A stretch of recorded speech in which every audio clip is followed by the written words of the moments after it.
Bonjour à tout le monde et bienvenue au nom de lien de recherche de Corps NTD et de l'Organisation panaméricaine de la santé. Nous sommes impatients de vous aider aujourd'hui pour ce webinaire sur l'initiative de l'Obs pour l'élimination des maladies transmissibles, s'attaquer aux déterminants sociaux de la santé pour accélérer l'élimination des maladies. Alors, avant de commencer, on va vous donner quelques remarques. Maintenant, je passe la parole à Vanessa Scholz, directrice de la communication et la gestion des événements de la Coalition pour la recherche et opération sur les maladies tropicales négligées, pour vous souhaiter la bienvenue à cette séance aujourd'hui. Merci beaucoup. Merci beaucoup, Debbie.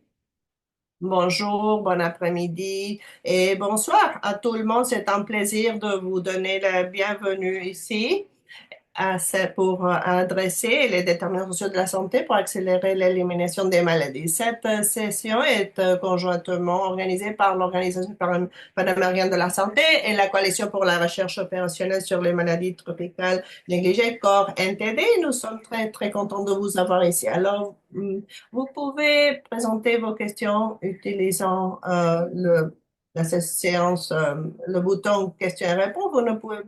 Vous ne devez pas attendre jusqu'à la fin, vous pouvez le faire tout au long de cette réunion. Alors, ce sujet qui est très important pour l'élimination des maladies comme transmissibles dans les Amériques à l'année 2030. Et ça, c'est très important. Cette initiative repose sur quatre piliers: l'intégration des services de santé, l'amélioration de la surveillance, la prise en compte des déterminants sociaux et environnementaux et le renforcement de la gouvernance et du financement. Nous allons explorer des outils et les approches permettant d'intégrer des déterminants sociaux dans les actions programmatiques en présentant des expériences de toute la région. Alors, on va voir quel est le programme de la journée. D'abord, on aura la bienvenue et la présentation par la docteure Gary Eichmann. Après, on aura une présentation du cadre de l'initiative de l'élimination de l'OPS, axée sur la prise en compte des déterminants sociaux et environnementaux de la santé en tant que ligne d'action clé pour atteindre et maintenir l'élimination de la maladie. Troisièmement, on aura les informations sur l'outil d'équité de l'OPS. Quatrièmement, une étude de cas du Chili sur l'intégration des déterminants sociaux dans les efforts d'élimination des maladies. Et finalement, une séance de questions-réponses avec les intervenants au cours desquels on va répondre à vos questions. Alors, maintenant, c'est un plaisir de présenter la docteure Gary Eichmann, directrice du département des déterminants sociaux et environnementaux de l'équité en matière de santé à l'OPS. Merci beaucoup. C'est un plaisir de vous donner la bienvenue ici en tant que directrice du département des déterminants sociaux et environnementaux pour l'équité en santé de l'Organisation panaméricaine de la santé. Je suis très contente d'avoir ce webinaire en partenariat avec plusieurs partenaires.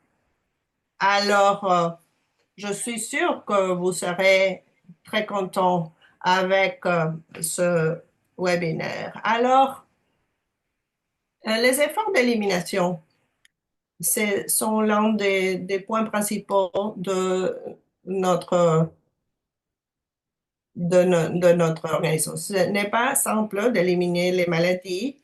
Il faut avoir une coopération, une collaboration entre différents acteurs, les ministères de santé, pas seulement au niveau central, mais c'est vraiment qu'il faut avoir une approche intersectorielle et globale. Et dans ce contexte, c'est là que quand on essaye de s'attaquer aux déterminants sociaux de la santé, c'est clé de avoir les déterminants sociaux de la santé doivent être au centre de nos efforts pour pouvoir vraiment résoudre pas seulement les maladies, mais aussi les facteurs sous-jacents qui augmentent la vulnérabilité.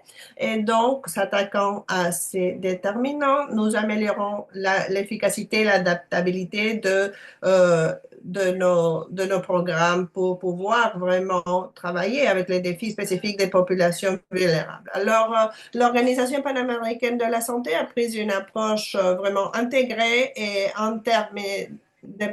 Alors, merci beaucoup pour l'élimination des maladies qui se qui est vraiment axé sur la compréhension et la prise en compte des mécanismes de vulnérabilité qui affectent l'exposition et la réponse aux maladies transmissibles. Cette approche globale nous permet de concevoir des objectifs ciblés, des interventions ciblées qui permettront de surmonter les obstacles à l'accès, assurer que vraiment il y ait de l'observation du traitement et ça nous permet aussi d'inclure aussi la promotion de la santé comme un pilier et une priorité. Par exemple, l'accès à de l'eau et de l'assainissement sont essentiels pour éliminer de nombreuses maladies et aussi, le changement climatique vraiment a compliqué cela, surtout pour, par exemple, quand on a le problème avec la reproduction des moustiques. Et tous ces efforts unis sont essentiels. Alors, l'Organisation panaméricaine de la santé a mis l'équité en matière de santé comme un point clé de notre travail. Et cela se reflète dans cette initiative d'élimination des maladies et quand on travaille ensemble entre les différents départements et les ministères de santé et le département de déterminants sociaux et environnementaux, on n'a pas seulement identifié les personnes vulnérables, mais aussi on cherche activement aux mécanismes sous-jacents, on les identifie, on essaye de les comprendre et de s'attaquer à ces mécanismes pour pouvoir éliminer ces vulnérabilités. Et cet engagement à l'équité garantit que nos programmes et nos politiques pour l'élimination des maladies transmissibles vraiment répondent aux besoins des populations qu'on n'a pas encore à temps. Alors, pour s'assurer qu'elles ne sont pas laissées en arrière. Alors, les avantages de cette approche, cela nous permet d'optimiser les ressources pour rendre les interventions plus efficaces et réduire les inégalités. On évite les fragmentations en conscience des interventions adaptées au contexte. Nous veillons vraiment à ce que les ressources et les actions soient distribuées dans toute la région. Et puis, le travail collectif, vraiment, à tous les niveaux, renforce le développement des politiques inclusives et participatives. Et ces politiques sont cruciales pour euh, obtenir la confiance et la participation active des communautés. Nous savons que c'est important d'avoir la participation de la communauté, sinon on n'aura pas du succès pour l'élimination des maladies. On travaille ensemble et ça, cette efficacité de nos politiques sont améliorées, mais aussi pour éliminer les maladies de manière inclusive. Mais on doit travailler non pas seulement avec la communauté, mais de façon vraiment intersectorielle. Alors, dans lequel la santé, c'est important, mais c'est pas le seul point important. Il faut travailler aux différents niveaux de travail, dans le gouvernement, au niveau local, c'est critique aussi qu'au niveau global et national. Alors, avant de fermer, je voulais remercier nos partenaires et à tous ceux qui ont travaillé pour mettre ce webinaire en place et à tous ceux qui sont là aujourd'hui ou bien ceux qui vont nous écouter plus tard sur YouTube pour les efforts que vous avez faits dans vos pays et le progrès que vous faites. C'est seulement ensemble qu'on pourra travailler et faire une différence et pour avoir vraiment une meilleure santé pour tout le monde et plus équitable. Merci beaucoup. Merci beaucoup, docteur Ekman, pour ces mots pour ouvrir ce webinaire. C'est un honneur de vous avoir ici pour commencer. Alors maintenant, j'aimerais donner la parole à la docteure Martha Savoya, la première, conseillère principale pour l'initiative de l'élimination des maladies transmissibles de l'OPS, qui va présenter le cadre. Merci, merci beaucoup et bonjour à tout le monde, à nos participants. Merci, Dr. Ekman, pour nous parler sur le point principal et l'ordre du jour pour l'élimination de plus de 30 maladies transmissibles dans la région des Amériques. Alors maintenant, je vais présenter le cadre qu'on a pour l'élimination des maladies transmissibles. Alors, je pense que vous pourrez tous voir ma présentation.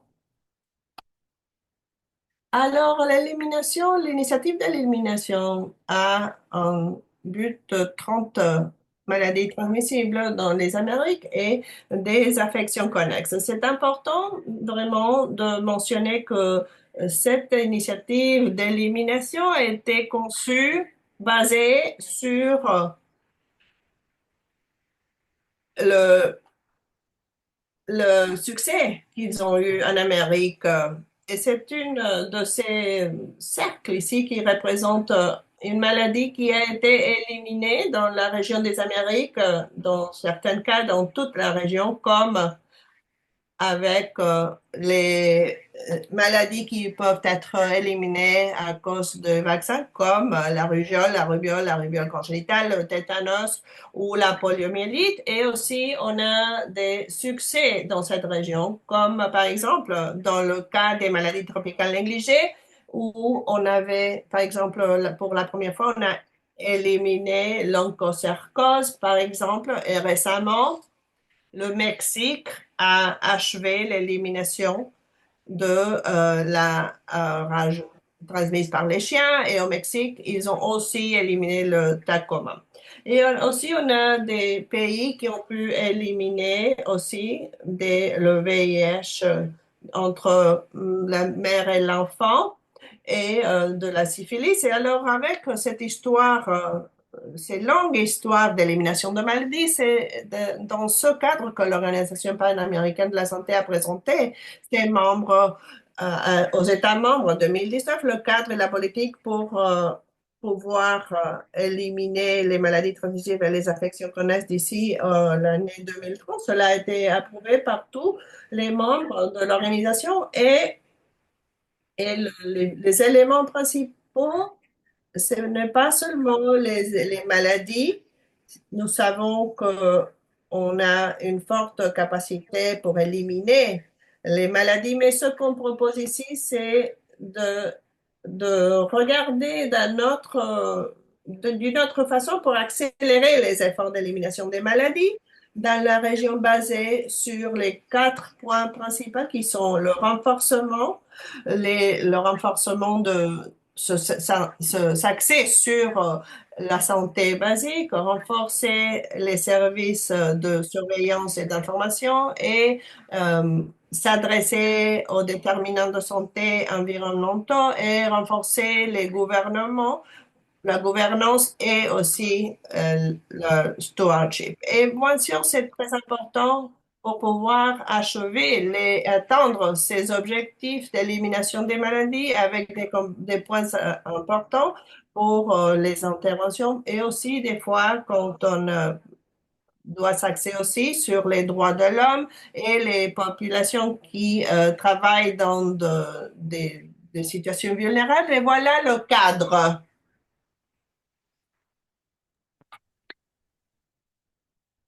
Ce, ce cadre propose que nous axons l'attention sur ces domaines transversaux qui sont nécessaires pour accélérer les efforts pays par pays, mais aussi dans la région pour atteindre les cibles d'élimination. Ici, vous voyez la liste actualisée des 30 maladies qu'on veut éliminer d'ici à 2030. Il y a en effet, 4 groupes, hein. Dans le premier groupe, il y a la liste des maladies où on sait qu'on a des outils, des stratégies qu'on a déjà dans les mains pour atteindre les cibles d'élimination. Et on sait que du point de vue technique et scientifique, c'est tout à fait faisable pour atteindre ces cibles. Nous avons une combination ici de vaccins pour éviter les maladies, aussi pour traiter les maladies tropicales négligées, mais nous avons aussi les infections sexuellement transmises, la tuberculose, le cancer du col. Pour le deuxième groupe, euh, là, on a les risques environnementaux. mais aussi les foyers qui sont également ciblés dans la région des Amériques. Le troisième groupe est un groupe très important pour la région entière qui a atteint les cibles d'élimination et maintenant il faut maintenir et protéger ces atteintes à travers et ces accomplissements à travers la mise en œuvre de mesures spéciales avec vaccins et surveillance renforcée pour pouvoir riposter immédiatement au risque. Et puis le quatrième groupe, là, il y a les deux maladies qui sont ciblées pour l'éradication dans le monde entier. Et là, il s'agit de la fièvre afteuse chez les bovins domestiques et le pion. Voilà. Ce sont les quatre groupes dans cette liste. On passe en revue les informations et les preuves concernant les autres maladies qui puissent être inclus dans la liste d'élimination de la région. Et maintenant, comme on a dit au début de ce webinaire, moi je vais maintenant parler des quatre piliers.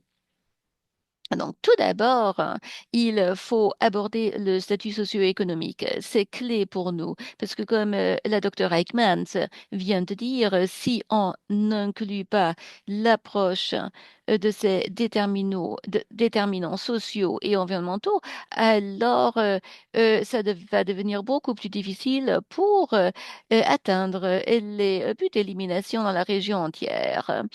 Euh, il faut accélérer les accomplissements pour aussi maintenir tout d'abord cet accomplissement pour améliorer la qualité de vie de la population. Donc, c'est pas seulement pour éliminer la maladie, mais c'est également pour améliorer la qualité de vie pour des millions de gens qui vivent dans la région. Vous savez que les maladies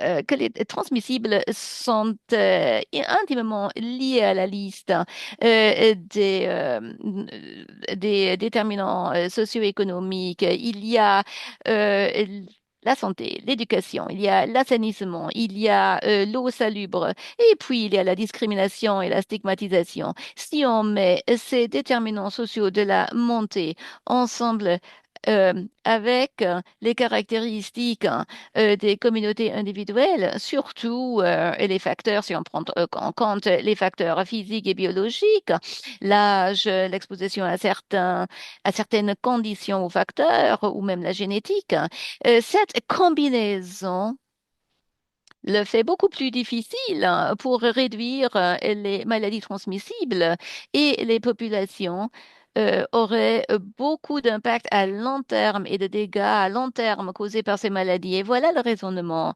derrière l'approche des déterminants sociaux pour éliminer ces maladies. Et lorsqu'on parle de l'inclusion de cette composante des déterminants sociaux, dans cette équation, c'est parce qu'on veut vraiment s'attaquer aux causes clés, aux causes racines de ces maladies. Il ne s'agit pas seulement de mettre en œuvre des interventions médicales, mais il s'agit de faire des impacts de longue durée et durables dans ces communautés, comme Dr. Eichmann l'a dit, dans ses remarques d'ouverture. Et c'est ça, vraiment ce qui nous porte au cœur. C'est la clé pour nous pour atteindre les objectifs d'élimination. Parce que on veut réduire le fardeau des maladies. Et pour le faire, nous devons avoir des communautés qui sont plus résilientes et également qu'il ait la possibilité de vivre dans de meilleures conditions. Et nous devons impacter et renforcer les systèmes de santé et qu'ils deviennent plus efficaces pour pouvoir porter notre attention sur la prévention et les interventions précoces. Donc, je vous ai montré les 30 plus maladies qui ne sont pas encore éliminées. Vous voyez ici, il y a beaucoup de maladies qui sont toujours endémiques et qui affectent la population dans plusieurs pays de la région. Nous voulons donc accélérer les objectifs d'élimination Et on a aussi ces maladies zoonotiques. Nous savons que c'est pas dans tous les pays où les gens sont affectés par ces maladies. Il y a la lèpre, par exemple. La lèpre affecte plusieurs pays de la région, mais cela ne veut pas dire que cette maladie affecte l'entièreté de la population dans ces pays. Euh, avec le trachome, par exemple, nous avons seulement quelques pays qui nous restent. Faut comprendre ce qui se passe dans le fond de la distribution de ces maladies dans la région. Et cela est important de le savoir au niveau national, au niveau infranational, parce que comme ça, nous pouvons accélérer les objectifs d'élimination. C'est ce qui se fait avec la lèpre. Et donc, sur cette représentation graphique, vous voyez les cas de la lèpre dans la région avec des informations mises à jour. Nous avons la majorité des cas qui se passent au Brésil.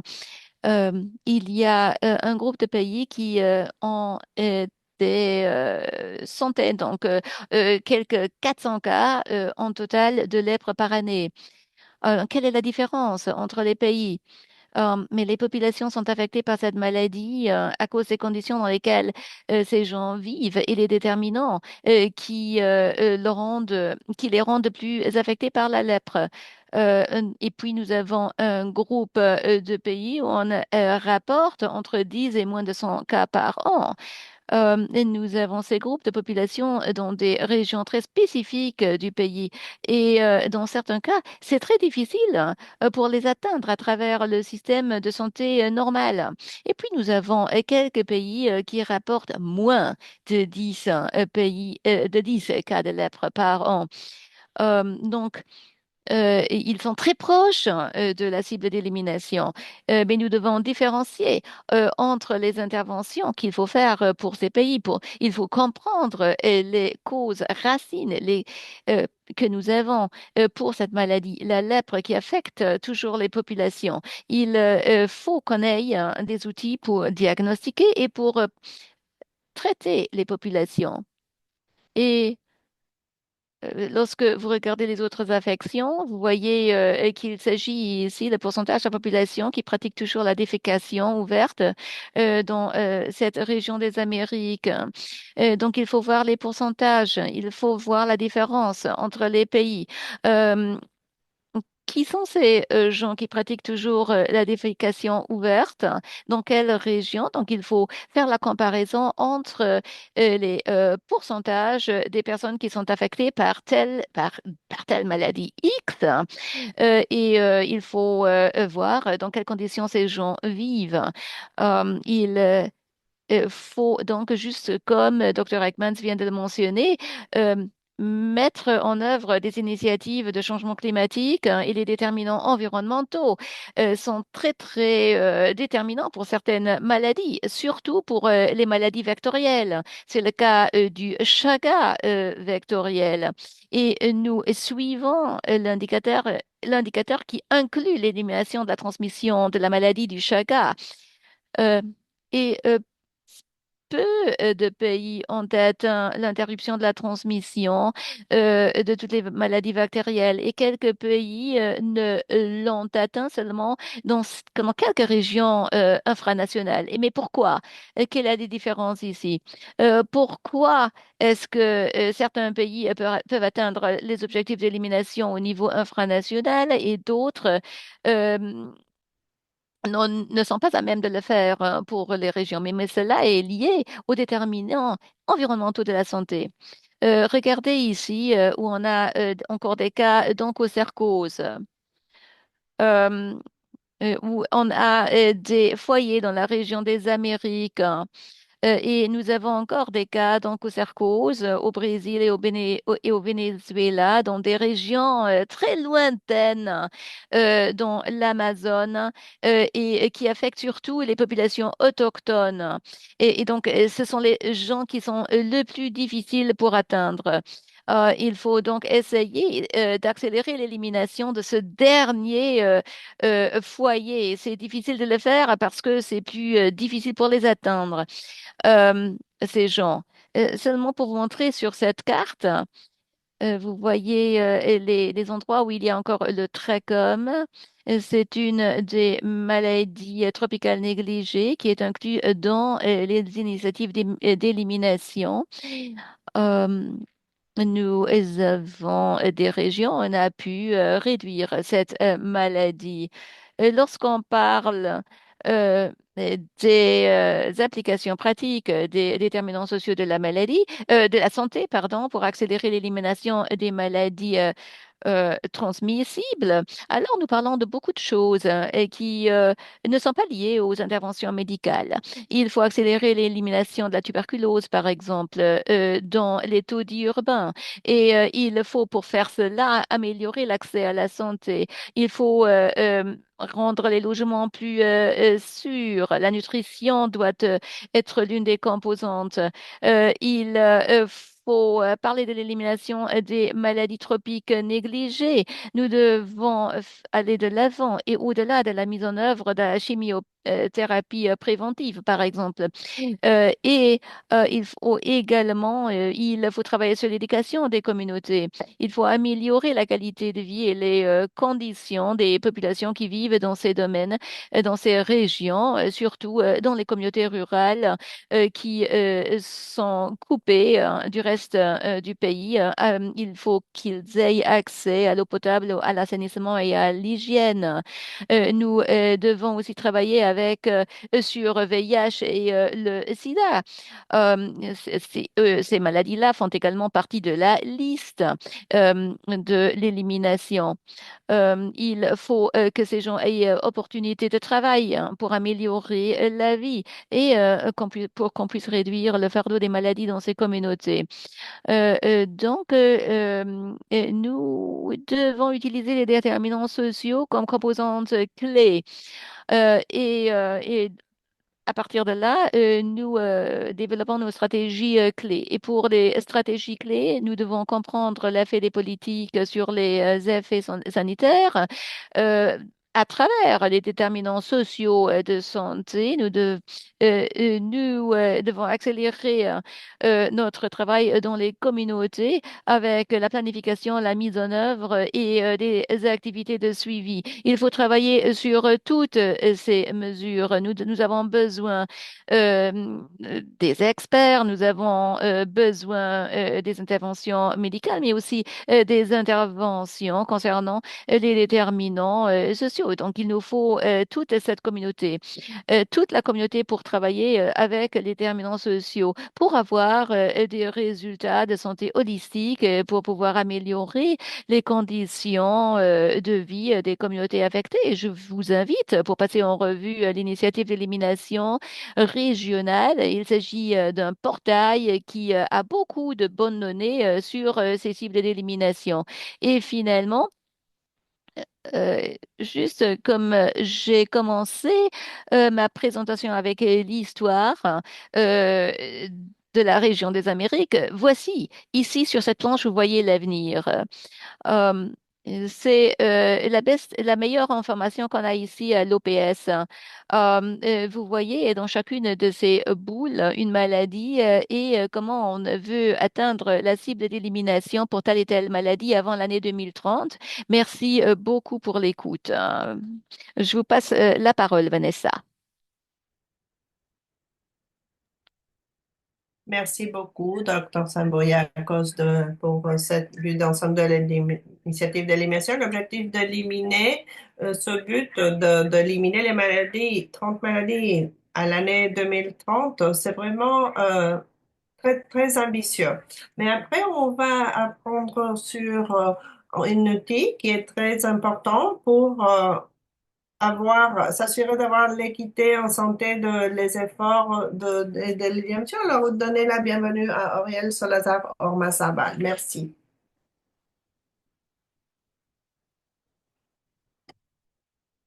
Merci beaucoup, Vanessa. Je vais partager mon écran alors.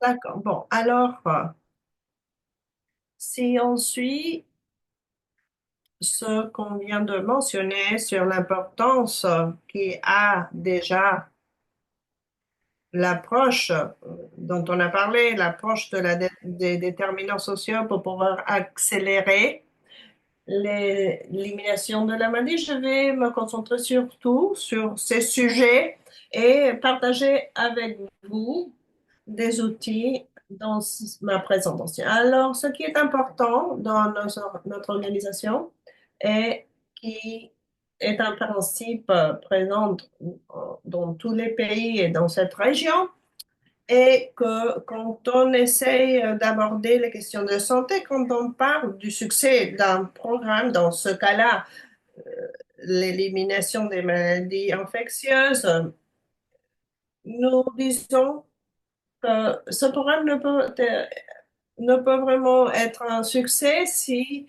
euh, s'il ne marche pas dans les populations défavorisées. Alors, c'est pour ça que c'est important de prendre en compte cela pour s'assurer que les groupes, les populations qui sont les plus vulnérables pourront avoir de l'accès aux ressources et aux services et une meilleure qualité de vie. C'est dans ce contexte quand on analyse, par exemple, quand on parle sur quelles sont les causes, pourquoi est-ce que cette personne a ce problème de santé ou cette maladie, on marque la différence quand on parle des causes dont Rose Ann avait parlé déjà.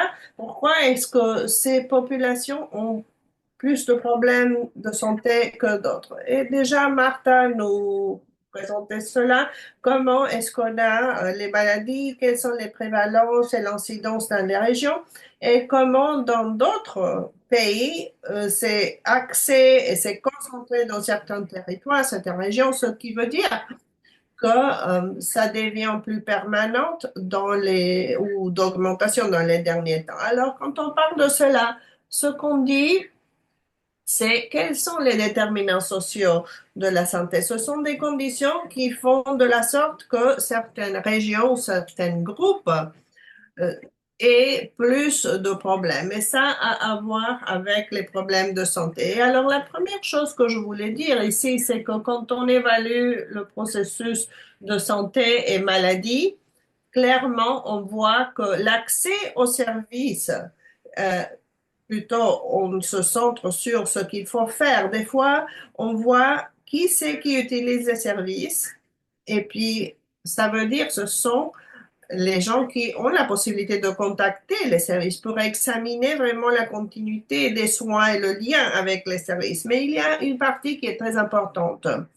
Comment est-ce que ces conditions sociales ont un effet sur le besoin d'avoir cette prise en charge et comment est-ce que cela s'exprime à travers une demande de soins de santé, surtout même comme est-ce qu'on perçoit ce risque de maladie, élimination de maladie. Alors moi, ce que je veux dire, c'est que les déterminants sociaux influencent l'expression des besoins de santé, mais aussi sur la demande des services et la perception des risques.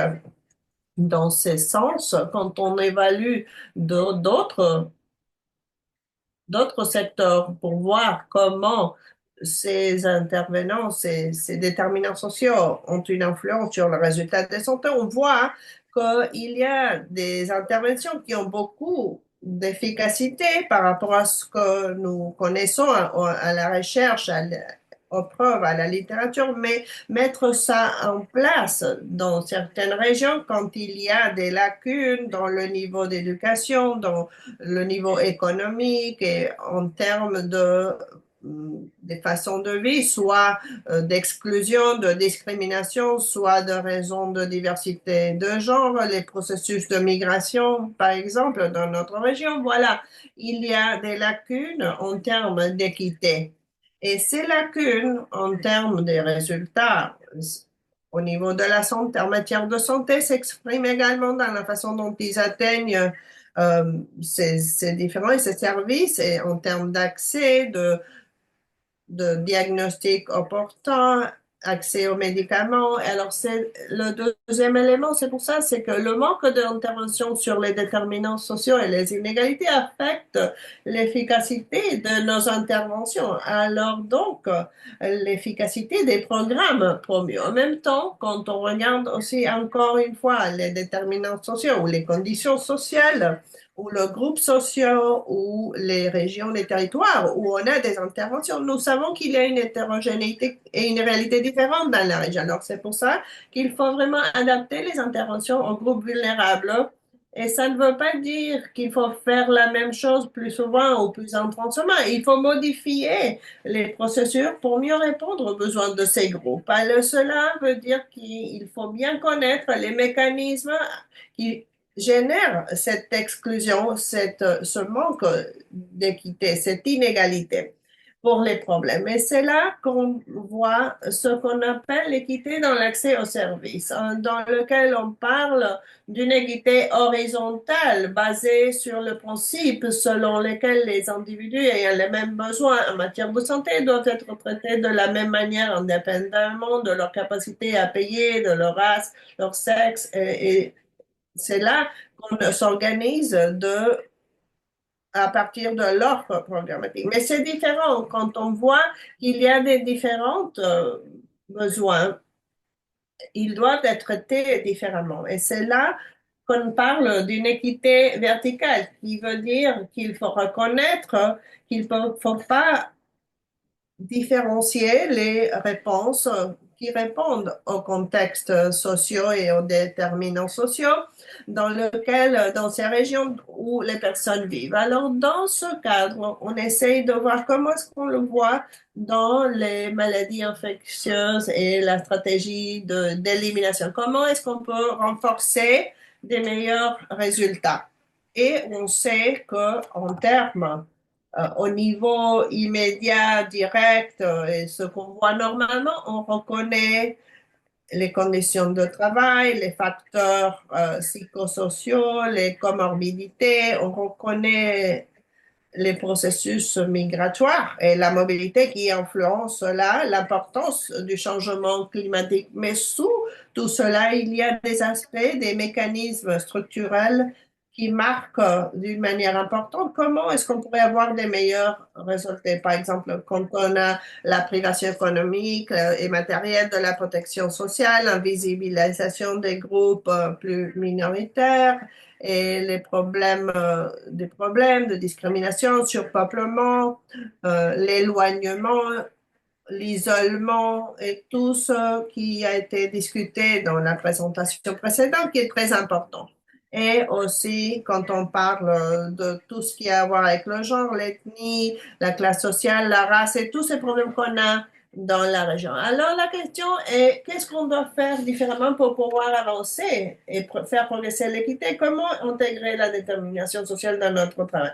Est-il possible de le faire à partir des programmes de manière intégrée et à partir du territoire? Et voilà, dans ce cadre, il y a toujours des questions et des problèmes. On se dit, bon, c'est compliqué, ça va avec d'autres secteurs, ça n'a pas vraiment à voir avec la santé, on n'a pas assez de temps, il n'y a pas suffisamment de connaissances et en termes de la gestion opérationnelle, le personnel de santé n'est pas sûr de prendre des mesures concrètes pour s'attaquer aux facteurs déterminants. Ils ne connaissent pas des fois les ressources disponibles dans la communauté quand on parle de la participation sociale, autant les conditions de, par exemple, le personnel de santé, ils n'ont pas assez de temps et des fois, ils ont une difficulté c'est l'intersectorialité en termes du temps et les délais et les obstacles pour achever ces objectifs. C'est pour ça que c'est important de voir comment est-ce qu'on peut vraiment voir le renforcement et une approche globale pour lutter contre les inégalités. Et c'est quelque chose qui nous donne des différentes options. Parce qu'en réalité, les contextes sont différents.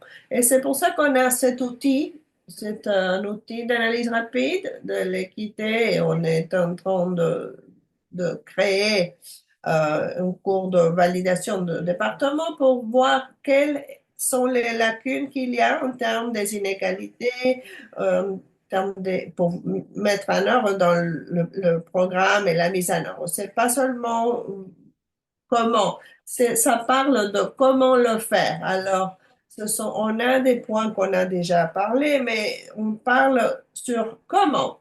Comment ce point sur l'inclusion est très important. Et pas seulement en termes d'aspirer à cela, mais que ça se traduit aussi dans le contenu, la conception et la mise en œuvre. Alors, avec cet outil qui a 8 éléments, un qui a à voir avec l'équité, nous disons que l'équité, c'est comment mettre les objectifs d'équité et leur portée sont mis en œuvre et quelle est l'attente. Comment la population cible du plan est priorité, comment la population vulnérable est conceptualisée, et ce n'est pas seulement limité aux caractéristiques individuelles, sinon sociales, comment les obstacles à l'accès en particulier sont liés aux commissions sociales sous-jacentes, mais aussi en termes de la demande. Comment est-ce que les interventions euh, qui proposent travail, prennent en compte le travail intersectionnel, la participation sociale dans le processus de ces interventions et même dans la création des programmes? Et de quelle façon les mécanismes sont mis en place pour suivre et évaluer le progrès accompli dans la réduction des inégalités et d'autres politiques et interventions, etc., en dehors du secteur de la santé, parce que pour l'élimination des politiques en termes, par exemple, de logement, de transport, des programmes sociaux sont clés pour que ce programme ait un succès. Dans ce processus, qui sont ces 8 points, on a déjà fait des différents exercices de validation. Ici, pour avoir une idée générale, on voit comment dans ces domaines, ils sont tous présents dans certains programmes. Par exemple, le secteur qui a à voir avec cardiovasculaire, c'est un programme qui s'appelle SICEP, qui a à voir avec les adultes, les personnes plus âgées, qui est centré sur la population en situation de vulnérabilité, mais qui a beaucoup de limites. On a aussi le problème de la santé mentale, par exemple. C'est ça pour vous donner une idée, avec un outil qui nous permet de sensibiliser et de ouvrir la porte aux équipes pour qu'ils puissent voir de façon intégrée, inclusive. Et alors, pour certaines équipes, ça doit être important de renforcer un certain, par exemple, une certaine caractéristique. Mais ça nous permet, bien sûr, d'aller en plus de détails. C'est cet outil qui s'appelle Innovate. Et ça sort d'un processus dans le ministère de Santé, dans ce cas-là, celui du Chili, et qui répond à voir comment est-ce qu'on peut mettre en œuvre cela. Alors, ce n'était pas un exercice académique, c'était un besoin institutionnel. C'est un outil qui ne te dit pas quoi faire, mais qui aide à déterminer qu'est-ce qu'il faut faire pour réduire les inégalités et travailler avec les équipes des programmes. Et il propose une méthodologie d'analyse des défis auxquels le programme de santé peut être confronté. Alors, ce sont plusieurs outils dans Innovate qui sont 8 pas et que chaque processus est unique dans le pays. Les 8 étapes, vous les voyez ici. Il y a d'abord la référence la ligne de référence qu'il faut développer pour chaque programme. Et puis, il faut aussi comprendre comment le programme et pourquoi le programme a ces résultats escomptés. Euh, c'est pas seulement la théorie du programme, mais ce qui se passe derrière les programmes va vraiment être très conclusif hein, pour la vie du programme. Il faut se concentrer sur les territoires, sur les groupes sociaux, de même que cela peut être définis comme faisant partie du programme. On peut commencer là pour faire l'analyse et pour voir les inégalités qui existent dans les différents groupes sociaux. Il faut identifier tout cela. Et peut-être que vous voyez ces groupes dans différentes parties de la stratégie, mais il faut les identifier tout d'abord, ces groupes. Hum, et puis, il faut voir, mais pourquoi est-ce qu'il y a ces inégalités? Il y a des problèmes plus spécifiques hein, qui sont sous-jacents à ces inégalités. Il faut comprendre cette action intersectorielle de la participation sociale. Et puis, il faut se concentrer sur le problème avec tous ces volets. Euh, il faut travailler sur l'intégration. Il faut changer la théorie initiale du programme. Il faut concevoir des actions, il faut travailler et mettre en œuvre des changements. Il nous faut les nouvelles actions, puis il faut les actions intersectorielles. Comment est-ce que nous pouvons renforcer nos actions pour atteindre des résultats? Parce qu'il faut faire des transformations. Il faut voir comment et où le changement doit commencer et puis faire des actions de changement pour atteindre nos objectifs. Il y a ces 8 étapes. Voilà comment ça fonctionne. Nous avons aussi le suivi d'évaluation, bien sûr, sous le point 8. Il faut voir quels sont les groupes qui sont laissés de côté, où sont les barrières. Euh, et si nous voyons qu'il n'y a pas de changement, alors cela nous dit que le programme ne fonctionne pas de la manière escomptée. Et à la page 6 du manuel technique, vous avez une description plus détaillée des étapes. Il faut comprendre quel mécanisme il faut générer pour que ça fonctionne dans un endroit spécifié pour pouvoir faire le changement. Il s'agit de la proposition du changement pour l'amélioration. Nous avons plusieurs exemples. Par exemple, nous avons la santé périnatale, nous avons la tuberculose et nous devons aussi nous pencher sur la discrimination, sur la stigmatisation. Euh, et nous devons nous pencher sur le processus de migration. Il faut se pencher sur l'obésité infantile. Il faut euh, être axé sur l'activité physique. Il faut donc voir ce qui se passe dans une certaine communauté. Et lorsque on constate des maladies respiratoires chez les personnes âgées, il faut aussi voir ce qui se passe dans l'environnement. Voilà, pour vous donner une idée générale.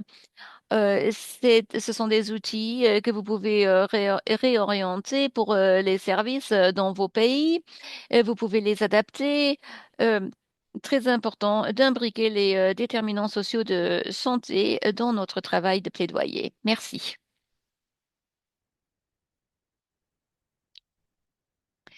Merci d'avoir présenté l'outil d'équité en matière de santé. Cet outil est définitivement essentiel pour promouvoir l'équité et l'inclusivité dans les efforts d'élimination des maladies et s'aligner directement sur l'objectif de l'OPS de la santé pour tous. Maintenant, passons à notre prochaine présentation du Chili sur l'intégration des déterminants sociaux dans les actions programmatiques.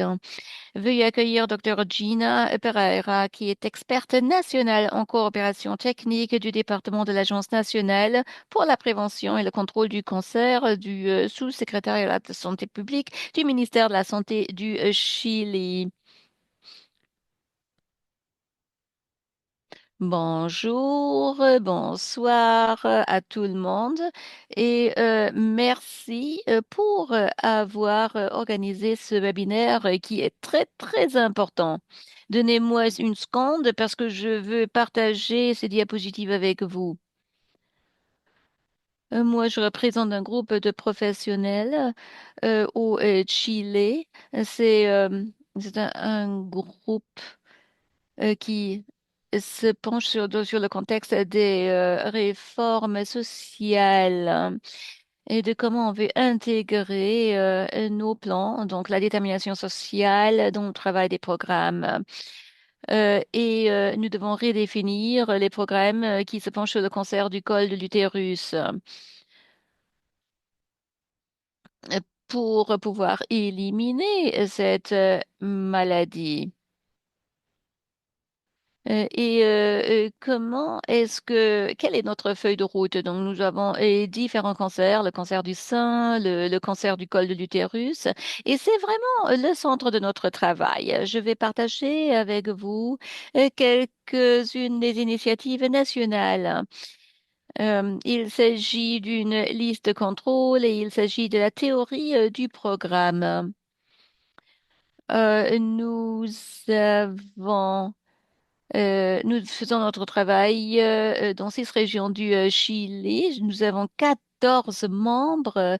Nous travaillons au niveau central et nous avons les organismes infranationaux qui participent dans notre travail sur le travail du col, le- l'élimination du cancer du col de l'utérus. Nous travaillons donc avec cette région de l'ouest extrême du Chili. Nous travaillons avec différents groupes, hein. Et donc, quelle est notre pertinence et quelles sont les décisions initiales, surtout pour le cancer du sein et le cancer du col de l'utérus? Tout d'abord, il faut quelles sont les préoccupations majeures? Euh, euh, ces programmes ne travaillent pas sur les mêmes populations. Il y a des limitations. Et par exemple, pour reconcevoir, bon, faut faire une nouvelle conception des lignes directrices, parce que les lignes directrices du programme technique n'ont pas été à jour. Il faut prendre en compte les interventions sanitaires. Nous devons voir quels sont les obstacles, où se trouvent les obstacles. Et nous devons avoir des discussions sur ce que nous considérons dans ce programme. Et nous avons fait des analyses. Qu'est-ce qu'il faut prendre en compte? Il y a les lignes directrices techniques. Il s'agit un manuel de base, ou peut-être faut-il se pencher sur d'autres domaines. Nous voulons saisir cette opportunité pour proposer des solutions aux obstacles et aux préoccupations. Voilà la première analyse, c'est l'égalité, le suivi et l'évaluation. Nous avons pressenti les différents systèmes de santé et nous avons travaillé euh, avec le groupe qui se penche sur le cancer du sein et avec le groupe qui se penche sur le cancer du col de l'utérus. Nous avons trouvé qu'il y a une intersection entre les deux programmes. Euh, voilà les points qu'on a mis en exergue. Qui impactent les différents genres, également en prenant en compte les déterminants sociaux.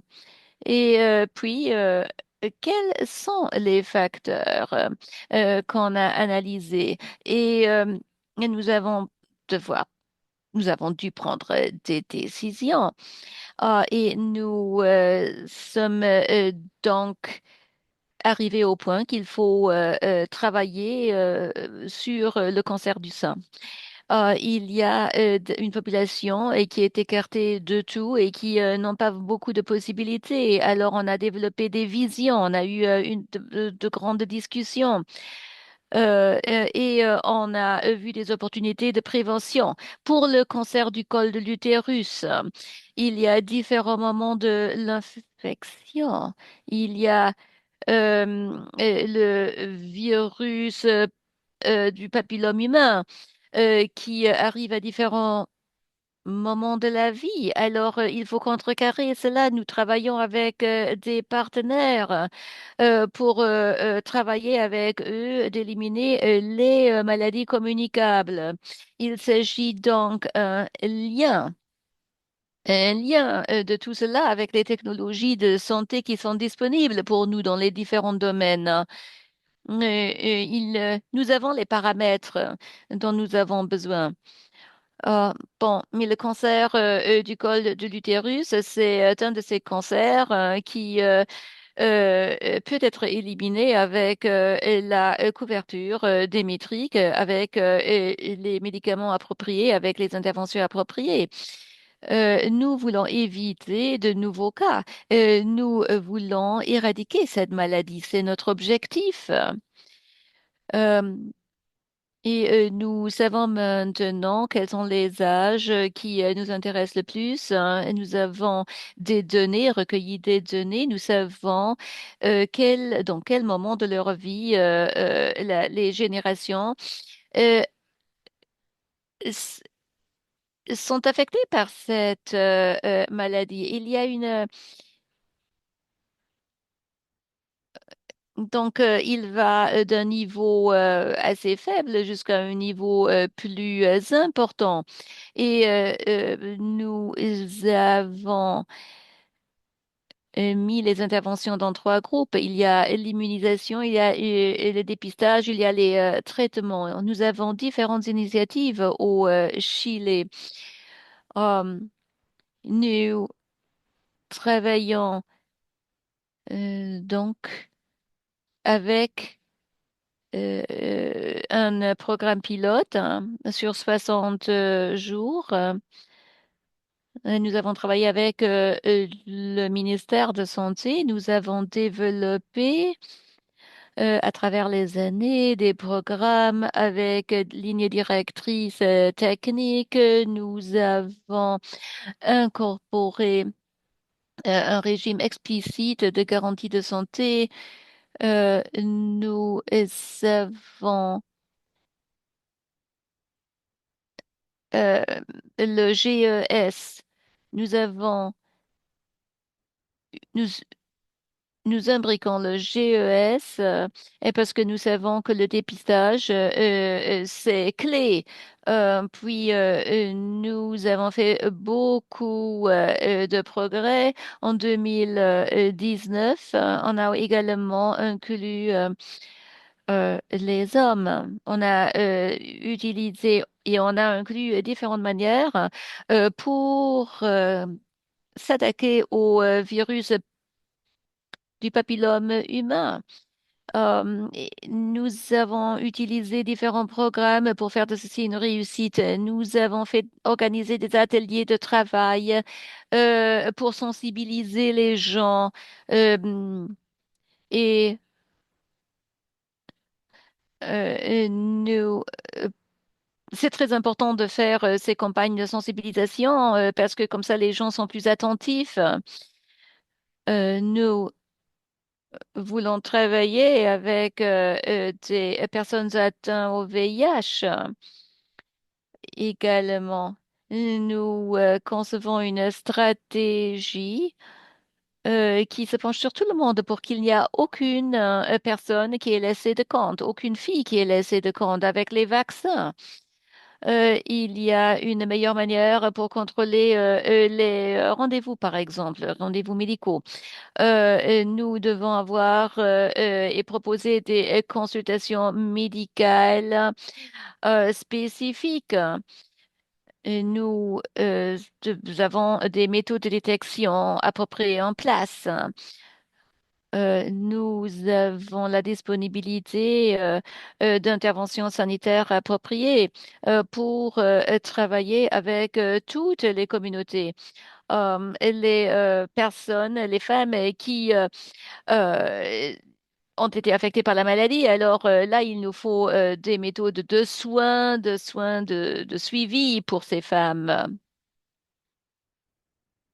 Et alors voilà, il y a un espace où on peut se bien sûr voir, même s'il y a un problème de santé, au Chili, on a ce problème avec le cancer du col. C'est le cancer numéro 4 en termes de l'incidence. Et puis, on a 11 de chaque 100 000 femmes et il y a 1600 cas par femme par année. Il y a 13% de personnes qui auront certaines lésions invasives de col. Voilà la comparaison entre le cancer du sein et le cancer du col de l'utérus. C'est complètement prévisible. On a tout. Il y a une longue histoire, une longue trajectoire, comme je l'ai déjà montré. Mais le taux de survie est beaucoup moins que celui du sein. Par exemple, si on analyse le, la survie après 5 ans par rapport au cancer du col de l'utérus de 63% par rapport à 80% dans le cancer du sein. Et la mortalité, c'est là où, voilà, on voit ça. Il y a encore, c'est vraiment épidémiologique, c'est le septième place en termes de la mortalité chez les femmes. Et on sait qu'il y a entre 600 et 700 femmes qui meurent du cancer. Alors voilà comment est-ce qu'on a reconçu ce programme et la docteure Solar nous a présenté cela. Je vais vous présenter voilà ce qui a à voir avec la liste de contrôle de vérification et les deux premiers pas. On a avancé dans notre équipe, mais ce que je voulais dire, c'est que je voulais me concentrer sur ces deux surtout. Alors ici, une liste générale des questions. La question 1 et 4, on évalue les buts, les objectifs, nous examinons aussi quels sont les résultats. Et 5 et 7, les domaines d'intervention et qui est chargé de mettre en place ou mettre en œuvre cette intervention. Le pas 8 à 10, on analyse la participation sociale, l'action intersectorielle, le suivi et l'évaluation. Quelles sont nos conclusions quand on évalue ce programme de santé? Je ne vais pas parler en détail sur cela. Je voulais juste vous dire que dans la liste de vérification, la liste de contrôle, on peut identifier le but et l'objectif qui sont définis dans le programme, mais qui ne sont pas, par exemple, ils n'ont pas un objectif spécifique en termes de l'équité. Il y a un objectif, un but défini en termes global ou macro pour la réduction de la mortalité, mais ce n'est pas mentionné en termes de l'équité. Alors, quand on évalue cela, on peut se rendre compte, quand on évalue les besoins, il n'y a pas d'instance d'évaluation participative ni de participation sociale, c'est-à-dire le développement de directrices de pratiques cliniques en termes du cancer de col de l'utérus, où ça a été mandaté par une loi dans laquelle il faut vraiment intégrer les groupes des patients et renforcer la participation, améliorer l'équité et continuer avec le suivi et l'évaluation. Quand on parle dans l'intersectorialité, on s'est rendu compte, par exemple,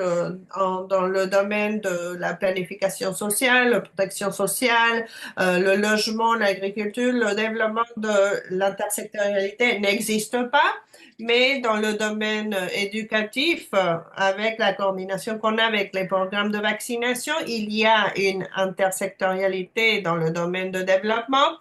Et on a identifié qu'il y a aussi un secteur qui est important, par exemple dans le ministère de l'Intérieur, les travaux qui se font avec la gendarmerie ou le ministère de la Femme et l'Équité, dans le ministère des Finances, par exemple, cela a été achevé un peu, qui peut-être on vient de commencer dans les programmes de soutien qui ont à voir avec le cancer du col de l'utérus. Et finalement, quand on parle des défis en termes de l'équité et les déterminants sociaux, il est important de souligner qu'il n'existe pas une approche vraiment identifiable dans des populations avec des populations diverses. Par exemple, des diversités sexuelles, des femmes qui sont handicapées, des femmes ou des gens qui, par exemple, vivent avec le VIH ou bien des femmes qui sont privées de la liberté et si on les évalue pas, ça veut dire qu'elles ne sont pas prises en compte. Alors, le deuxième pas qui a à voir avec les théories qui ont à voir, qui soutiennent ce programme, c'est également un aperçu général des activités qu'on regarde, par exemple, avoir une conception du problème, voir l'espace de la solution. Je vais vous montrer aussi un tableau qu'on regarde pour voir quelles sont les solutions et voir s'il y a vraiment cette approche d'équité, s'il y a des déterminants sociaux. Et ce qu'on parle dans notre équipe, c'est voir quel est l'espace du problème et quel est l'espace de la solution, quelle est la théorie du programme et quels sont les diagrammes, les tableaux. Et comment est-ce que cela a un impact sur les différentes interventions de santé que je vais vous montrer? Alors voilà, ce qu'on fait, on utilise ce tableau, ce schéma pour avoir un concept de voir c'est la théorie du moins qui est organisée dépendant de la promotion de la prévention primaire, secondaire et tertiaire et de montrer qu'il y a des résultats finaux qui ont à voir avec la réduction de la morbidité et de la mortalité avec des résultats intermédiaires de réduction de l'incidence et l'augmentation de diagnostic précoce de la survie et aussi l'éducation, la sensibilisation, etc. Et on voit que la stratégie de promotion, il y a des campagnes de communication, de sensibilisation et aussi des espaces de conseil individuel et de groupe où on parle sur les risques du cancer du col de l'utérus et aussi où on a des programmes où on parle de la santé sexuelle, de conseils anti-tabac et dans les préventions primaires qui a à voir avec l'apparition de la maladie, c'est surtout dans la prise en charge de santé primaire qui est inclus, par exemple, avec les contrôles gynécologiques et précisément surtout pour réduire la morbidité et la mortalité. Et c'est là où il y a, par exemple, le Papa Nicolas ou le test HPV aussi, et pour le papillome, le virus du papillome humain, et aussi les programmes de vaccination pour les enfants les hommes et les femmes pour le test, pour le vaccin contre le virus du papillome humain. Et après, pour la confirmation du dépistage, il faut identifier quelles sont les activités qui ont à voir avec l'octroi de certains traitements. Et vous voyez ici en détail comment est-ce qu'on a l'accès à ce traitement une fois qu'on a une confirmation du dépistage, du diagnostic et quel est le traitement adjuvant et après voir quelles sont les différentes alternatives thérapeutiques et après tous ceux qui ont les personnes qui ont un diagnostic de cancer de contrôle de cancer de col de l'utérus passent à l'intervention sanitaire de contrôle et suivi avec un spécialiste. Alors, quand on voit ce schéma, on voit qu'il y a un espace important avec des populations qu'on a déjà mentionnées qui, où on n'a pas des stratégies différentes. Peut-être ça vient de commencer. Par exemple, avec les stratégies qui ont à voir avec la population qui est privée de la liberté, par exemple. Mais on a une grande population qui n'ont pas l'accès à ce type de conseil ni de dépistage. Alors, pour pouvoir détecter des lésions pré-invasives pour qu'il n'y ait pas de cancer de col de l'utérus, pour éviter les cas de mortalité de cette maladie. Alors, dans ce cas-là, l'intégration de la détermination sociale de la santé, c'est une opportunité et c'est important de mentionner que c'est très important de voir c'est très pertinent que cette intersectorialité intègre une approche pour toutes les personnes qui ne sont pas atteintes par ce programme. Mais ça prendrait en compte cela pour pouvoir renforcer cela et aussi renforcer les programmes prenant en compte la population. Merci beaucoup.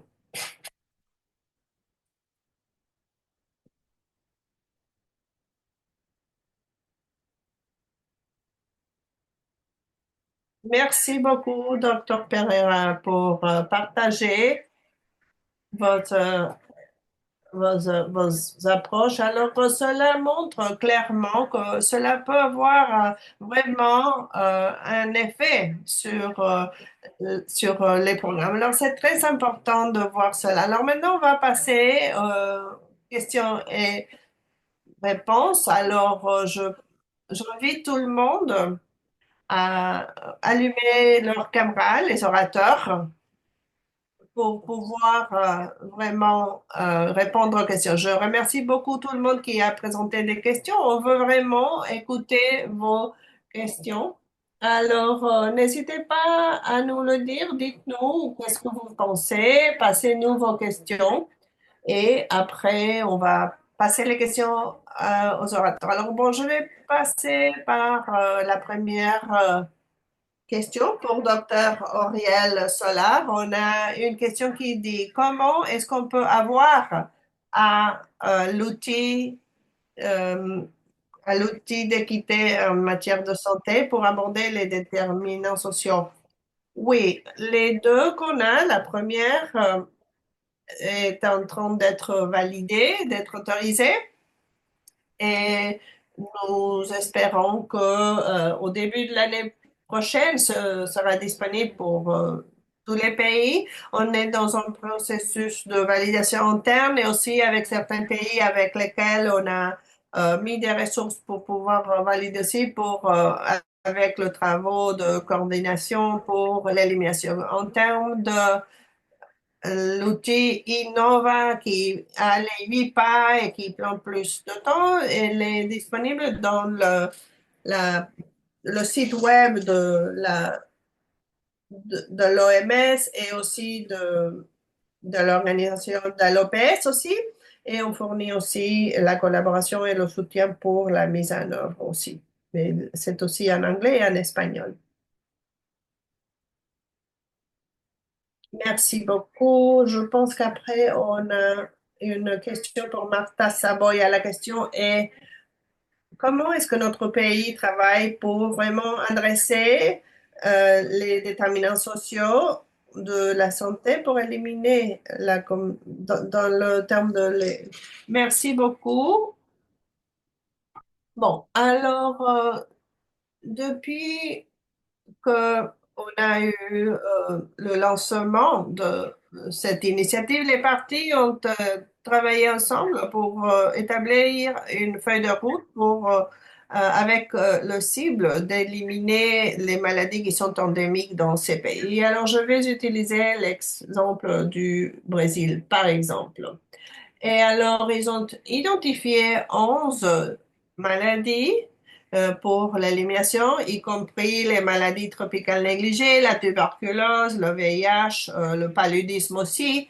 Mais ils ont mis en place 14 ministères qui sont liés aux travaux pour accélérer l'élimination des maladies transmissibles. Alors, la façon dont le Brésil regarde cela, l'élimination des maladies, c'est à partir de la détermination des maladies basées sur les déterminants sociaux, alors que de- ils sont basés sur l'hypothèse que ces maladies se continuent à affecter les populations parce qu'on n'a pas pu vraiment attaquer les causes racines, les causes profondes de ces maladies. Mais cela peut seulement on peut vraiment toucher à ces facteurs si on a une approche intersectorielle qui ne dépend pas seulement du ministère de la Santé.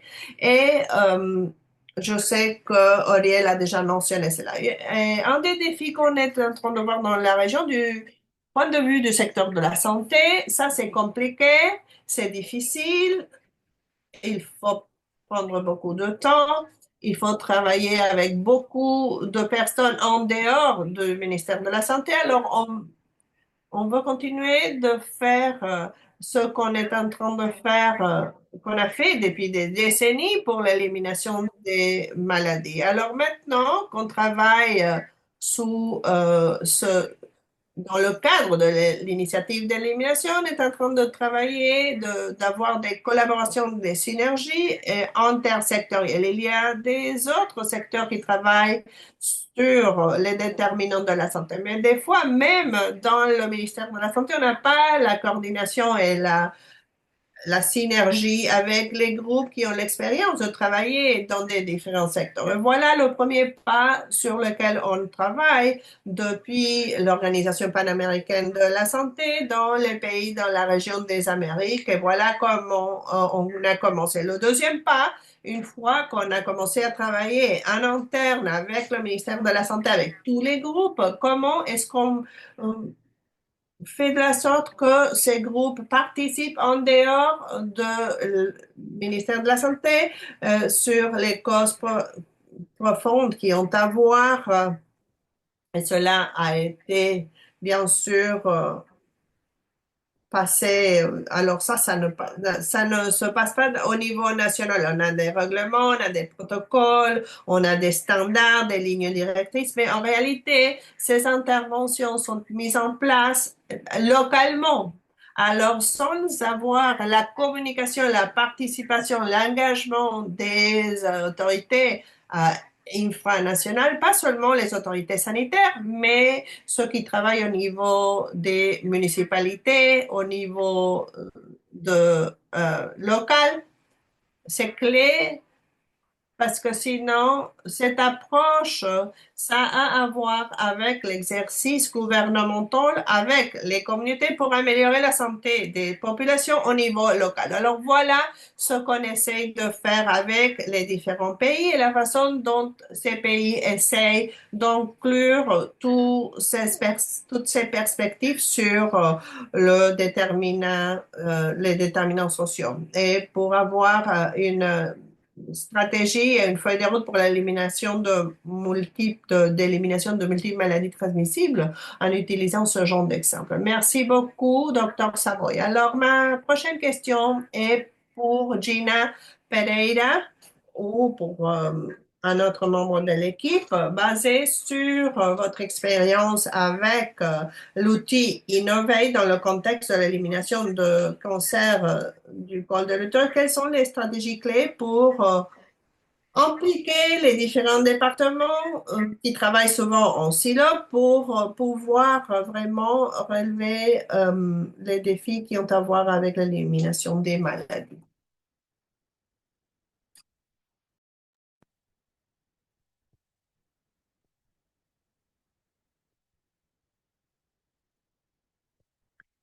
Gina ou Rol, si vous voulez me donner cette réponse, peut-être. Moi, je vais commencer pour vous dire qu'on a différentes approches. Tout d'abord, il faut comprendre quelle est la population. Il faut les analyses. Ce sont les filles, les garçons. C'est la sensibilisation qu'il faut faire dans la communauté concernant les vaccins. Il faut les rendre plus sensibles pour que les gens savent les risques liés à ces maladies et pour éviter qu'ils ne développent ces maladies. Nous devons les éduquer. Il faut que ces gens comprennent euh, l'importance du traitement. Il faut leur expliquer ce qu'on a. Nous avons les différents groupes d'âge, on a le dépistage, on a le traitement. Il faut leur dire ce qui est disponible. Et alors, quelle est la stratégie? Bon, il faut ajouter tous ces éléments et on a les paramètres. Les paramètres sont déterminés par l'OMS. Par exemple, les cas incidents. Il, il y a moins de 4 pourcentile qui, à présent, qui mène à la mort. On a 70% de dépistage, on a un certain pourcentage de couverture et puis il faut aborder les lésions pour les personnes, pour les femmes qui sont affectées du cancer. Il faut atteindre ces différents groupes pour pouvoir les couvrir et puis il nous faut les chiffres parce que l'OMS nous demande ces chiffres. Euh, Tout dépend de la perspective des programmes et la perspective du programme dépend de la perspective internationale des programmes aussi. Et, il faut prendre en compte l'équité, les stratégies dans notre première approche. Là, il faut se pencher sur mais comment fonctionne ce programme? Et à la deuxième étape, nous travaillons avec des formules d'intervention. Nous analysons les niveaux de population qui n'ont pas accès au dépistage. Il faut bien être conscient de ses limites avec ces programmes pour savoir comment on peut accélérer le programme pour pouvoir atteindre ces gens. Du point de vue genre, il faut imbriquer les perspectives sexospécificité. Il faut travailler sur les obstacles. Nous devons avoir l'image complète. Et dans ce processus d'une nouvelle conception, nous voulons identifier exactement ce qu'il faut renforcer pour certaines populations. Quelle approche est la meilleure pour ces gens? Et donc, il faut regarder le problème à travers cette optique. Et tout d'abord, il nous faut les informations, il nous faut les données. Il faut, il nous faut des données intersectorielles, hein, au niveau du pays. Nous avons un processus exhaustif, hein. Et comme Gina vient de le dire, nous travaillons avec des personnes des différents niveaux infranationaux. Il y a des gens qui travaillent dans des différentes organisations. Il y a des prestataires de services de santé qui travaillent avec les communautés. Il y a eu différentes expertises hein, qui conjuguent leurs expériences. Et euh, il faut voir comment faire pour pouvoir cibler les acteurs régionaux. Donc, nous nous concentrons sur cette stratégie avec une concentration sur les populations pour rendre le système plus égalitaire. Merci beaucoup, docteur Pereira, euh, pour vos réponses. Moi, j'ai une autre question dans la foire aux questions. Et c'est une question pour tous les panélistes, mais peut-être également pour l'équipe du Chili. Quant à l'équité pour les soins des femmes qui sont atteintes d'un cancer du col, pourquoi est-ce que certains traitements, comme la radiothérapie et certaines médications efficaces n'existent pas encore? Et quel est le plan pour les pays désavantagés pour atteindre les objectifs fixés? Voilà, en effet, c'est une question composée. Je pose la question à tout le monde qui veut répondre.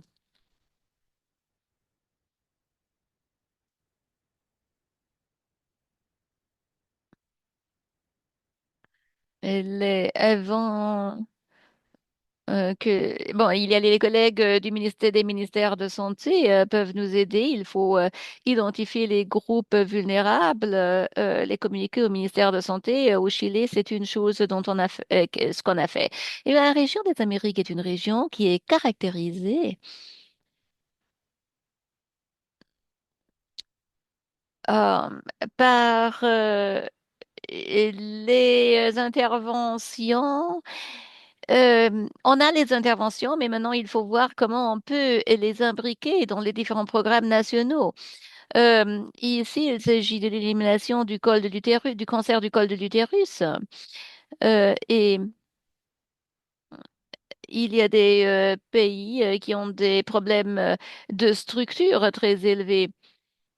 Nous travaillons avec le programme des maladies chroniques également.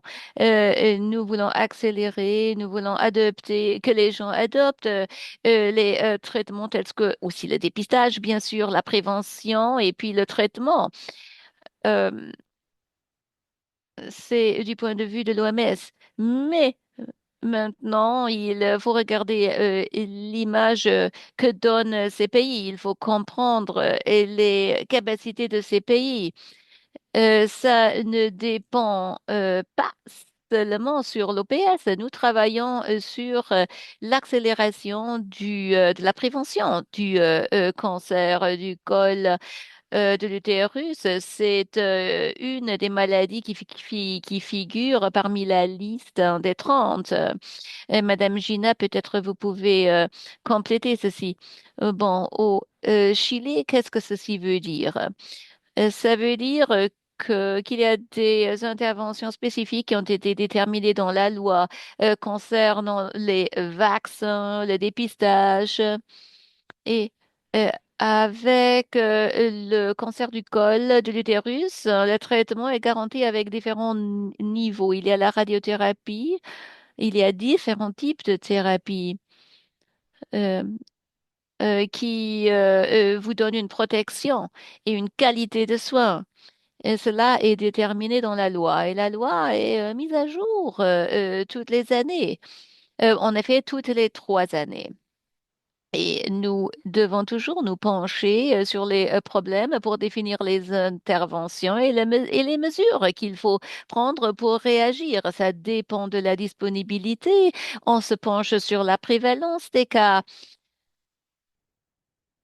Et nous avons plusieurs étapes et des sous-étapes. Il faut évaluer les interventions. Il faut comprendre ce qui est inclus et ce qui n'est pas inclus. Euh, c'est très important que l'accès pour tous est inclus dans cette loi. Et cette loi garantit l'accès pour tout le monde. Il y a une disponibilité dans le budget réservé pour lutter, ça m'a dit, mais merci beaucoup pour vos réponses. Maintenant, la question suivante se penche, est en effet pour l'équipe du Chili. C'est une question pour Gina. Pourquoi recommandez-vous de faire ce processus de refonte, tout en comprenant que cela est très chronophage concernant le, le travail? Et ça, c'est une très bonne question. Merci. Nous savons que, grosso modo, le cancer est une maladie multisectorielle. Surtout, le cancer du col affecte la population qui n'ont pas accès au dépistage. Et alors, il faut se pencher sur les causes. Mais pourquoi est-ce que ces gens-là n'ont pas accès? Le niveau le plus élevé de mortalité se passe dans les PRFI. Et cela ne vient pas de nulle part. Il y a des déterminants sociaux qui font obstacle à l'accès. Des raisons pour lesquelles ces filles ne peuvent pas obtenir le vaccin, le dépistage et puis le traitement. On comprend que ceci est supplémentaire au travail qu'on a fait déjà dans les régions et on comprend bien que c'est quelque chose qu'on doit à la population parce que ces gens ne peuvent pas être laissés pour compte. Il faut les atteindre. Il faut se pencher sur les facteurs sociaux. Il faut se pencher sur les problèmes. Euh, Parce que c'est très inégal. C'est pas faire, c'est pas juste qu'ils n'ont pas accès. Et donc, il faut travailler là-dessus. Bon, tout d'abord, je veux remercier à tout le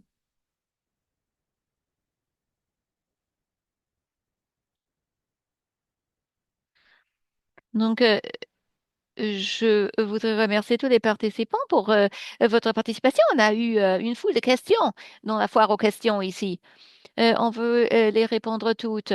Mais si on ne peut pas les répondre toutes, vos questions, alors on va partager les réponses plus tard. La série des questions et leurs réponses plus tard, après le webinaire. Une autre question pour Dr. Sabouya.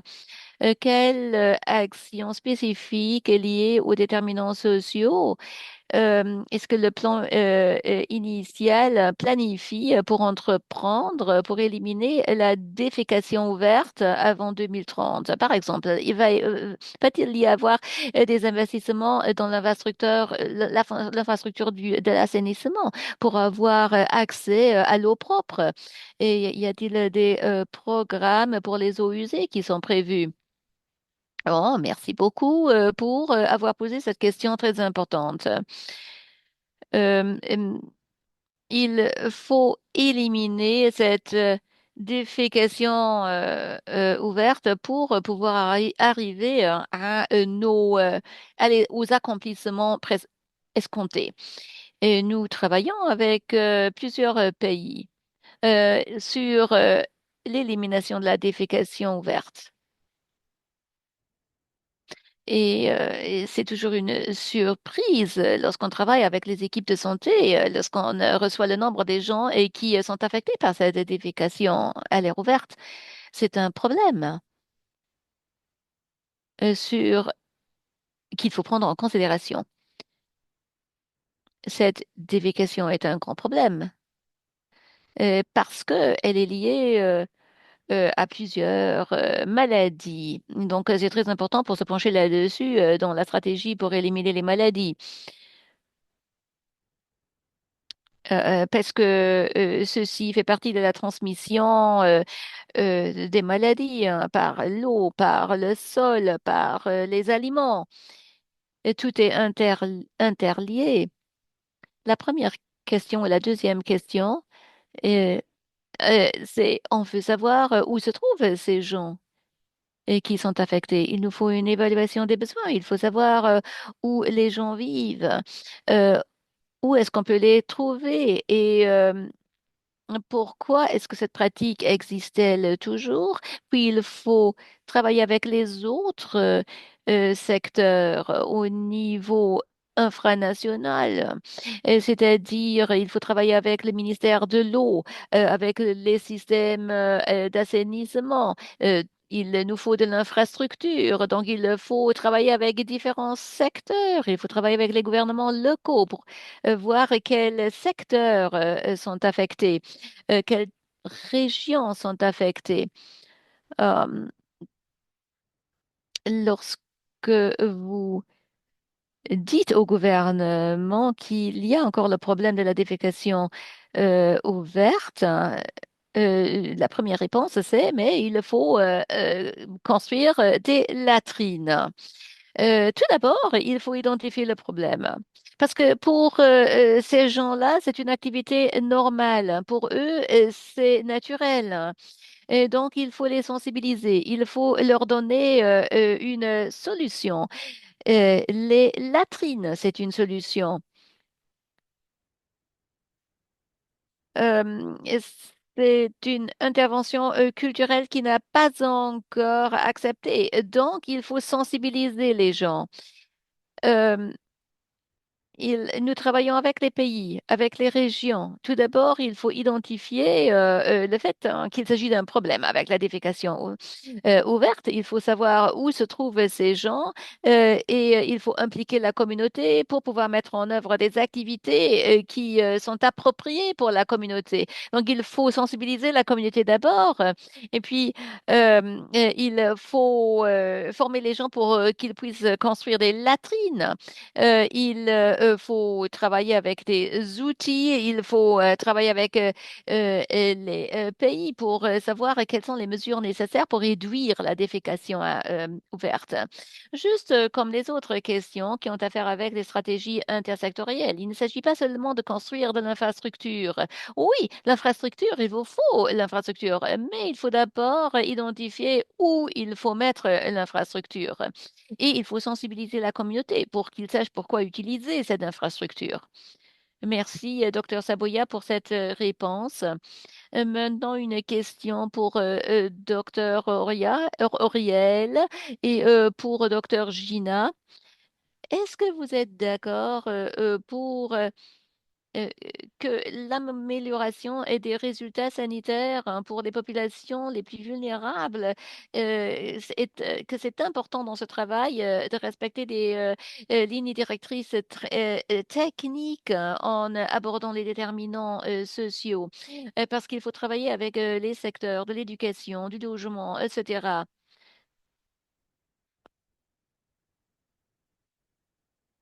Moi, je peux commencer avec la réponse. Bon, sans aucun doute.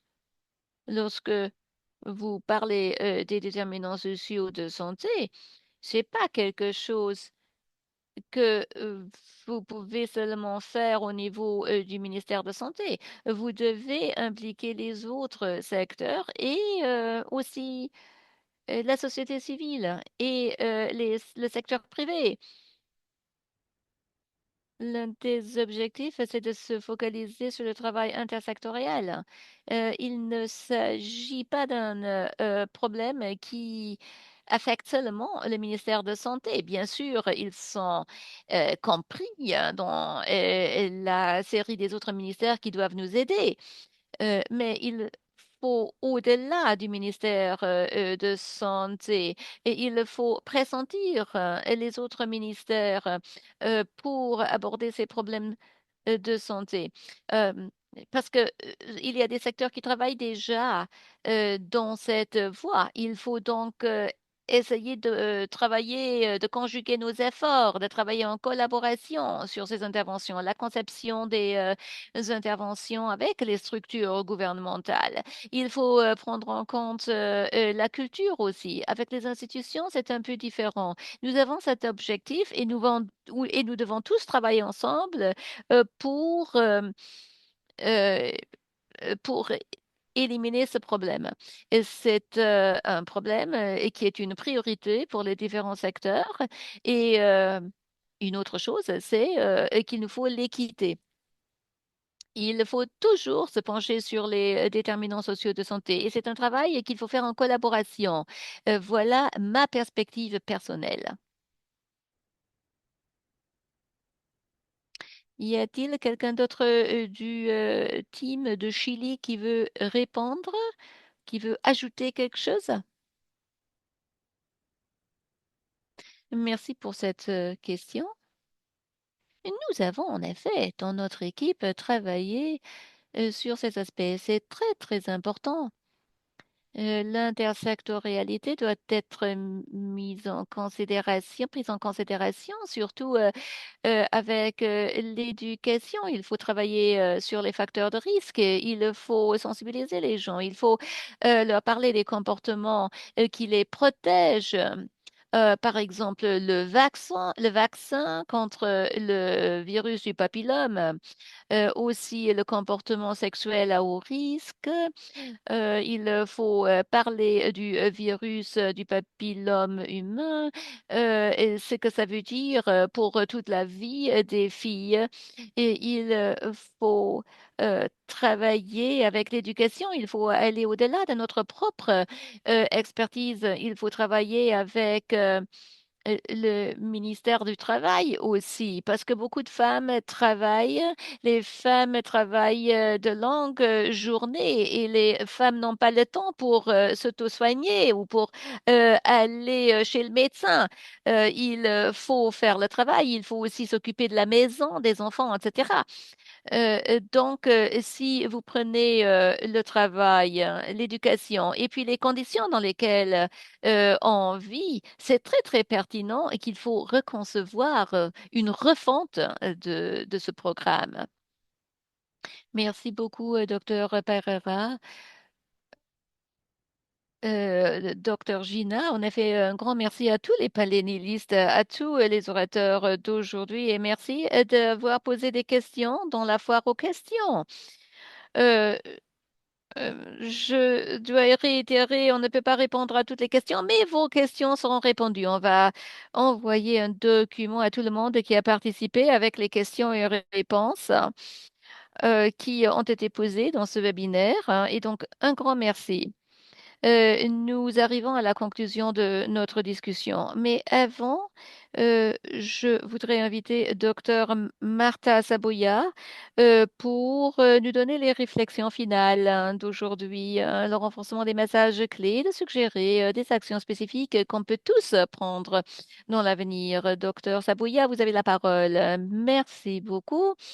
Et un grand merci aux panélistes, aux collègues du ministère de Santé du Chili, mes collègues. Un grand merci à mon équipe qui ont travaillé sur les déterminants sociaux de santé. Merci pour l'OPS. Merci pour avoir partagé avec nous les outils, les exercices que vous faites dans les pays pour accélérer la mise en œuvre des approches en se penchant sur les déterminants sociaux de la santé. Il y a des points clés qui ont été mis en exergue aujourd'hui. Le premier point, c'est que nous comprenons que nous pouvons jamais accomplir les cibles d'élimination et les rendre durables si on n'aborde pas les déterminants sociaux de santé pour améliorer la qualité de vie des populations. Ce sont des millions de personnes qui sont affectées et pour de multiples maladies, hein, qui sont incluses dans l'initiative d'élimination pour la région des Amériques.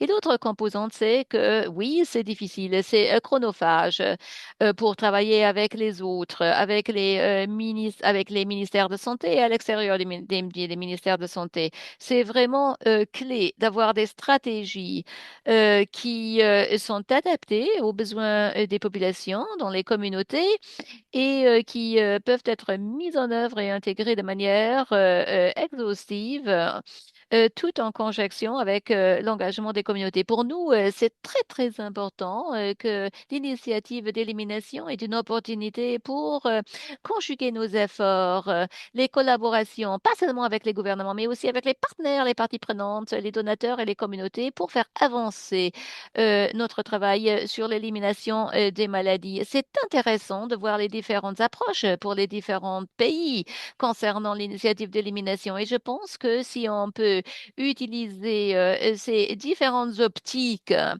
en plus des programmes qui travaillent d'arrache-pied sur l'élimination des maladies transmissibles, j'en suis convaincue qu'on peut accélérer les efforts et améliorer la vie de millions de gens dans toute la région. Et les bénéfices vont être élargis. Moi, je voudrais remercier Core NTT pour avoir organisé ce webinaire sur les déterminants sociaux de la santé. Un grand merci aux partenaires qui ont travaillé avec nous, l'USAID, l'organisation de Bill et Melinda Gates pour leur appui. Euh, et je voudrais remercier tous les participants pour votre temps, pour avoir partagé vos réflexions. Et merci aussi pour ces questions très intéressantes. C'est pas un sujet facile, hein. C'est un sujet très complexe, hein, pour accélérer nos efforts pour l'élimination des maladies. Mais merci beaucoup, docteur Saboya. Merci pour vos réflexions et pour avoir mis l'accent sur les mesures concrètes, hein, que nous pouvons tirer de la discussion d'aujourd'hui. Et en guise de conclusion, je tiens à remercier, comme vous l'avez déjà dit, je voudrais remercier tous nos intervenants pour leurs précieux conseils, ainsi que chacun d'entre vous pour sa participation à la session d'aujourd'hui. Merci à l'OPS, à Core NTD et à tous nos partenaires. Je vous remercie de vous être joints à nous aujourd'hui. Je vous- on a vraiment stressé l'importance de la prise en compte des déterminants sociaux dans le cadre des efforts globaux d'élimination des maladies au nom de l'OPS, du corps NTT et de tous nos partenaires. Je vous remercie de vous avoir joints à nous aujourd'hui. Je voudrais également remercier l'USAID et le BMGF qui sont nos sponsors pour la série des webinaires Core NTT Links de recherche. Bonne fin de journée et au revoir.